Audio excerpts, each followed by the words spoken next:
Did you know that Dennis Weaver, famous to many as the lovable Chester on Gunsmoke and the rugged Marshal in McCloud, once quietly confessed that he had originally planned to give up acting together after a series of early rejections? It sounds unthinkable, especially considering how effortlessly he would later command our screens. But that's exactly the sort of understated humility he carried behind the scenes. Dennis Weaver was never the type to broadcast his struggles. Instead, he let his reassuring smile and calm confidence do the talking.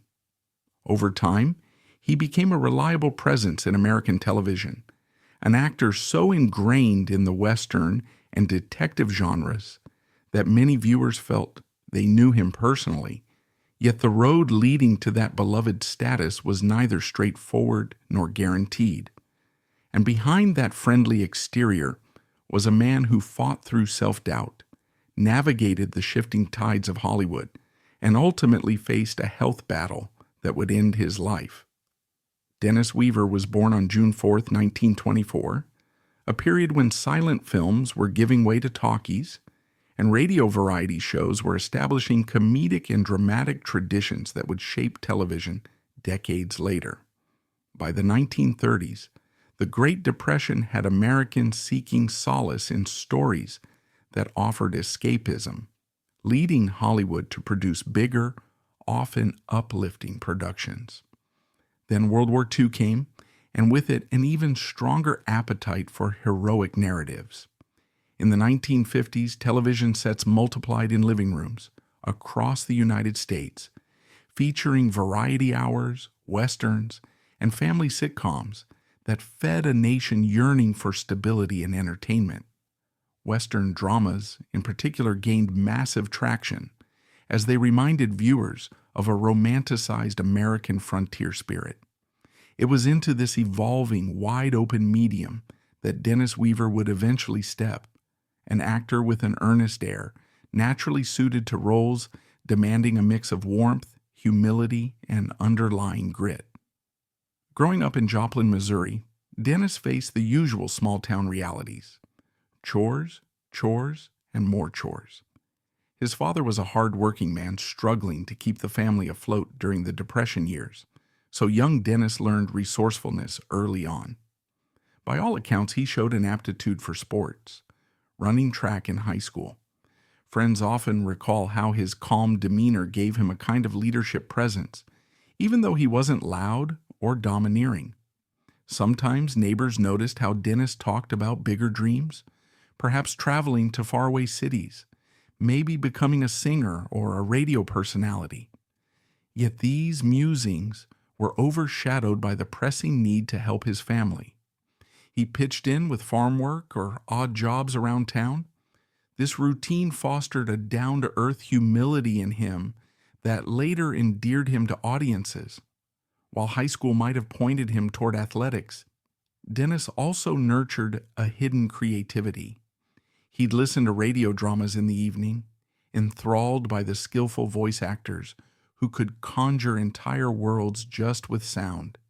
He once told a friend that radio was like magic for the ears, a notion that stuck with him even as he joined the track team at the University of Oklahoma. After the United States entered World War II, Dennis enlisted in the U.S. Navy.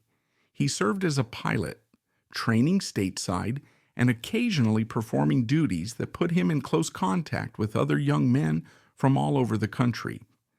That experience broadened his view of life. The war ended, and Weaver returned with a deeper sense of self, determined to pursue something that truly engaged him. Upon leaving the service, he tried out for the U.S. Olympic trials in track and field, specifically the decathlon. Though he didn't make the team, the attempt showcased his willingness to aim high. Next, with athletics winding down, he tested the waters of drama. Encouraged by a drama teacher, he enrolled in acting classes and discovered the stage's unique thrill. Part of him still thought this path was impractical. He had a wife and a child on the way, and acting rarely promised steady income. But the bug had bitten him. He balanced odd jobs, spent hours rehearsing lines from plays, and quietly tested his conviction. Could this shy man from Missouri truly become a professional actor? In the late 1940s, Hollywood had just begun transitioning from the golden age of major studios to a more flexible environment where television was fast gaining ground. For Weaver, that evolution opened new doors. He landed small parts here and there, sometimes in local theater productions, sometimes in minor film roles. The real turning point arrived when he auditioned for a part in a touring production that eventually caught the eye of a prominent talent scout. That scout guided him to Universal Studios, where a small audition set him on a path to meet people in the business who saw in him something genuine, something quietly compelling. It wasn't the brash confidence of a typical matinee idol, but a grounded sincerity that might just work well in westerns or down-home dramas. His big break came when he crossed paths with the legendary director, Anthony Mann. Impressed by Weaver's authenticity, Mann recommended him to others, eventually leading him to audition for roles that matched his folksy warmth. But ironically, his most significant opportunity awaited in the realm of television, not feature films. By the early 1950s, the Western genre was exploding on TV. Classic series like The Lone Ranger and Hopalong Cassidy captured the public's imagination. In 1955, the CBS network greenlit Gunsmoke, a Western drama set in Dodge City, Kansas, starring James Arness as Marshal Matt Dillon. Gunsmoke sought to infuse Western tropes with deeper character arcs. Dennis, still relatively unknown, was cast as Chester Goode, Dillon's loyal but often bumbling deputy. Audiences quickly fell for Chester's gentle humor and unwavering devotion. From 1955 to 1964, Weaver's portrayal of Chester cemented him as a key figure in the Western TV landscape. The show soared in popularity, consistently topping ratings and capturing hearts nationwide. Chester's limp, introduced by Weaver to give the character a distinctive trait, became an endearing aspect.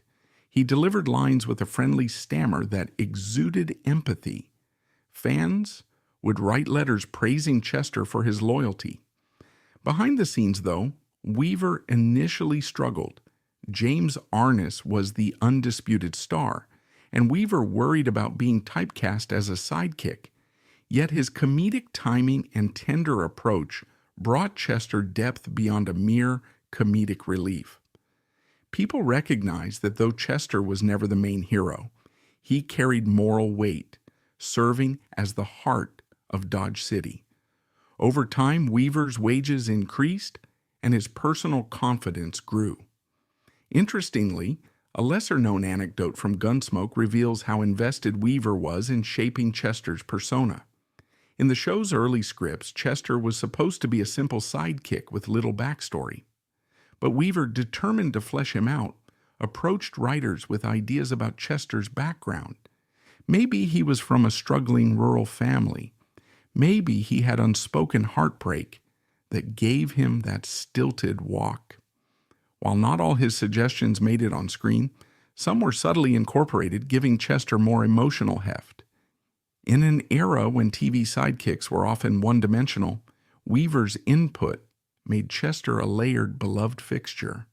After nearly a decade, Weaver felt he had done all he could with Chester. By 1964, he left Gunsmoke, a risky move given how well the show still performed.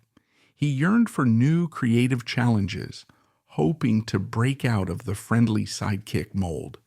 True to form, success didn't come automatically. For a while, he took smaller guest roles in various series, tested comedic arcs, and even voiced interest in stage productions. But the next milestone arrived in 1970, when he booked a starring role as Deputy Marshal Sam McCloud in the NBC detective drama McCloud, part of the network's mystery movie lineup.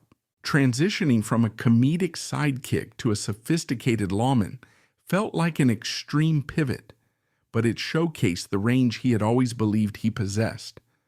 McCloud ran from 1970 to 1977, featuring Weaver as a Southwestern lawman on special assignment in New York City. The fish out of water setup gave him comedic moments, complete with cowboy boots tromping around Manhattan, but also let him portray a sharper, more confident character. Fans enjoyed the contrast between the dusty Southwestern vibe of McCloud and the gritty urban sprawl. Weaver thrived in the role, wearing a sheepskin coat, exuding a cowboy's calm. The show's success overshadowed even some of the established detective series of the time. Critics praised Weaver's authenticity, claiming he brought an undercurrent of empathy to McCloud that set him apart from typical tough guy detectives. The comedic side was there, but overshadowed by a new sense of authority and polish. No longer just the sidekick, Weaver now stood as a bona fide TV star in his own right. Behind that success, though, lay an unexpected mental strain. Weaver privately confessed to close friends that he occasionally missed the down-home simplicity of Gunsmoke and the easy camaraderie of that cast. Though he had found stardom, the spotlight didn't necessarily bring peace of mind. Filming McCloud entailed location shoots in bustling city streets, dealing with bigger budgets, and fending off typecasting as the cowboy detective. Nonetheless, each new season reaffirmed his star power, especially among older viewers who cherished the classic Western flair he still embodied. Despite this career upswing, Weaver found time for personal growth and family. He married Jerry Stoll in 1945, and they built a relatively stable home life that contrasted with Hollywood's frenetic energy. They had sons, and Weaver spoke proudly about wanting them to see him as more than just a man in a cowboy hat on TV. He delved into philanthropic efforts, supporting environmental causes, and advocating for vegetarianism, an unusual stance for a star associated with Western machismo. Some fans found that surprising, but he insisted that caring for the planet was just another form of neighborly compassion. As the 1970s ended, McCloud wrapped up, leaving Weaver again at a turning point. He had proven he could headline a successful series, but the changing tastes of the 1980s, sprawling soap operas like Dallas, comedy family sitcoms like The Cosby Show, meant older Western or detective concepts were less in vogue. Still, Weaver remained in demand. He took roles in TV movies, miniseries, and lesser-known projects. He occasionally returned to the stage, exploring comedic roles and dramatic plays. He also used his name recognition to champion environmental conservation. In interviews, he'd speak fervently about living in harmony with nature, building an eco-friendly home in Colorado. The acting projects he chose sometimes reflected this personal ethos, featuring stories that aimed to highlight compassion and integrity. One rarely discussed event that left a profound impression on him was the shooting of a made-for-television film in the mid-1980s. It was a low-budget Western revival piece, filmed under rough conditions in a remote desert location. The production schedule ran behind, and tensions flared among cast and crew. Yet Weaver, drawing on the gritty experiences from his early career, acted as a mediator, helping younger actors keep morale high. He recalled how on Gunsmoke, cast unity made tough shoots bearable. This revelation to the younger folks signaled just how deeply he valued teamwork, viewing success not just as personal fame, but as the synergy of everyone on set. Despite the film's modest success, he emerged feeling recharged by the camaraderie, reasserting the belief that creative collaboration was the real reward. As the 1990s progressed, Weaver, though aging, did not slow down. He continued cameo roles, made public appearances, and never hesitated to reflect warmly on his Gunsmoke or McCloud days when asked. The era of the Western might have waned, but he found contentment in smaller-scale work that let him pick roles aligned with his personal values. However, behind the scenes, subtle health issues emerged. For years, he had maintained a fit lifestyle. He was known for championing a balanced diet and daily exercise. But family and friends noticed that sometimes he looked more fatigued than usual. He dismissed it as the normal wear and tear of a man in his 70s, forging ahead with a reassuring smile. By the early 2000s, medical examinations revealed something more serious, a diagnosis of cancer. Precisely when he learned of it remains uncertain to the public, but by the mid-2000s, he was quietly battling the disease. True to form, Weaver handled it with a measure of calm. He rarely went public with details, preferring to keep interviews focused on nostalgic recollections of Gunsmoke or thoughtful discussion of environmental activism. He carried on as best he could. A few close confidants say that toward the end, his sense of humor became gentler, as if he recognized life was finite and aimed to embrace whatever time remained. Still, he faced the pain and side effects of treatment that could be grueling.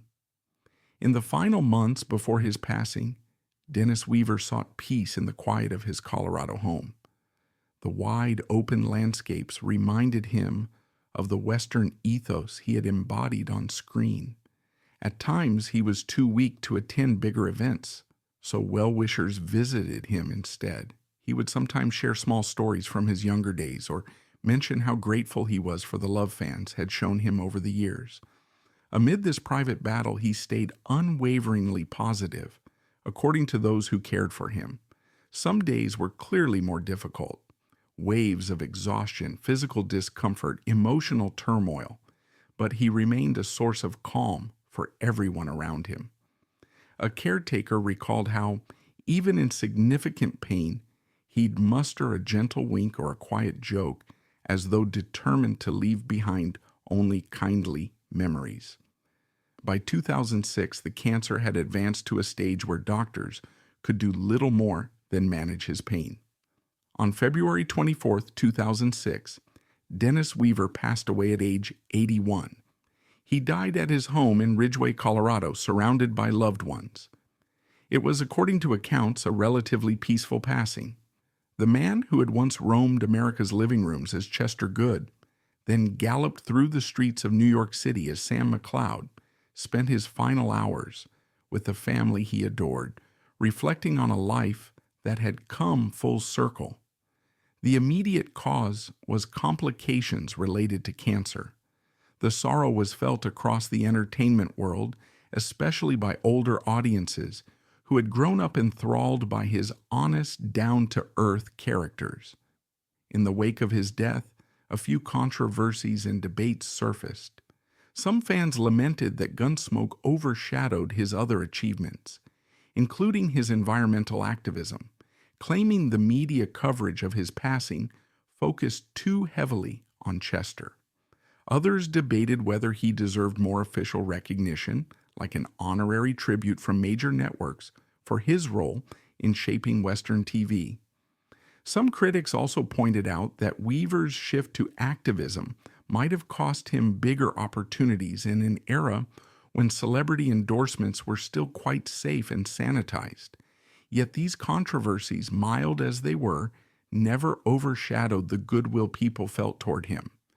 The majority recognized that he had left an indelible mark on American television, forging roles that remain timeless examples of decent, relatable heroes. Reflecting on Dennis Weaver's final bow, one can't help but sense that he embodied the cowboy ethos, unwavering loyalty, quiet bravery, and a willingness to tackle the challenges of everyday life, be it on a ranch or in the bright glare of Hollywood sets. In his last days, confronted by the grueling reality of cancer, that steadfast spirit shone through, comforting those around him. Whether as Chester Goode, leaning into comedic nuance, or Sam McCloud, balancing Western grit with urban detective flair, Weaver remained a gentle presence, in love with the craft of storytelling. For that, many fans old and new continue to admire him, seeing his life not merely as a career, but as a testament to resilience and kindness in a cutthroat world. In the end, it's that unwavering humanity that remains the greatest role Dennis Weaver ever played.